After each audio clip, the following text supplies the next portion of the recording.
De Saint Jean de la Croix, la montée du mont Carmel, livre 2, chapitre 26, suite.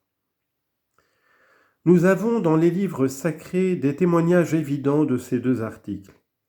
Le sage parle du premier, à savoir de la connaissance particulière des choses en ces termes. Dieu m'a donné la véritable connaissance des choses créées, afin que je connaisse la disposition de l'univers, la vertu des éléments, le commencement, le milieu et la fin des temps, leur changement, le cours des années, la disposition des étoiles, la nature des animaux, la fureur des bêtes, la force des vents, les pensées des hommes, les différences des moindres arbres, la vertu des herbes, tellement que j'ai appris tout ce qu'il y a de plus caché et de plus inconnu, car la sagesse qui est l'ouvrière de toutes les créatures me les a enseignées. Sagesse, chapitre 7, versets 17 et suivants. Or, quoique cette connaissance dont Dieu a éclairé l'esprit de Salomon soit générale, elle est néanmoins une marque des connaissances particulières que Dieu donne à l'âme par des voies surnaturelles, non pas qu'il lui accorde une science générale et habituelle, comme il l'a communiqué à Salomon, mais c'est qu'il lui découvre évidemment la vérité de quelques-unes des choses dont le sage fait ici le détail.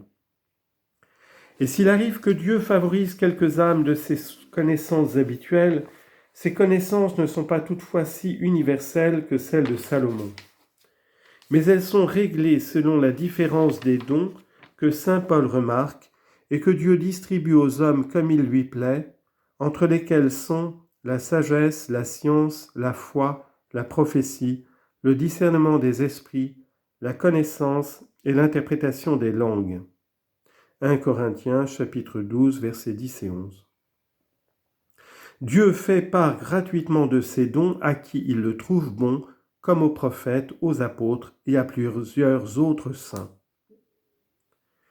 Mais ce que nous disons maintenant est qu'outre ces grâces gratuites, les personnes qui sont parvenues à la perfection, ou qui en approchent, ont d'ordinaire la connaissance des choses présentes et même des choses absentes, parce qu'elles les voient par la lumière qui est répandue en leur esprit lorsqu'il a été purifié de tout ce qu'il avait de grossier et de terrestre.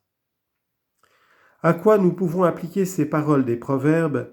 Comme on voit dans l'eau le visage de ceux qui s'y regardent, de même le cœur des hommes est découvert aux sages.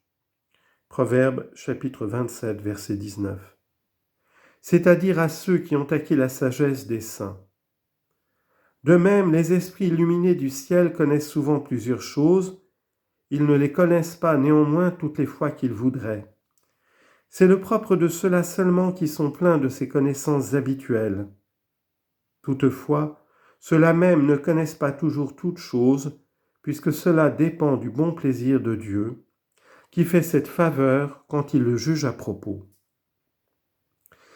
Il faut cependant savoir que ceux qui ont ainsi dégagé leur esprit de toute impureté obtiennent plus facilement la connaissance des secrets du cœur, des sentiments cachés, de tout l'intérieur des autres, de leurs inclinations et de leurs talents, et ils les connaissent ordinairement par des signes extérieurs, quoique fort légers.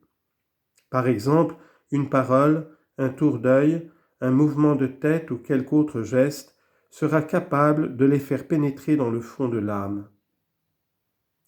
En effet, comme le démon peut connaître de cette sorte notre intérieur parce qu'il est tout esprit, de même l'homme spirituel y peut y avoir accès par ses moyens, puisque selon le langage de l'apôtre, l'homme spirituel juge de toutes choses et que l'Esprit divin sonde ce qu'il y a de plus caché jusqu'au plus profond secret de Dieu. 1 Corinthiens chapitre 2, verset 15. Il est vrai que ces signes extérieurs ne peuvent les conduire naturellement à la connaissance des pensées et de tout l'intérieur des hommes.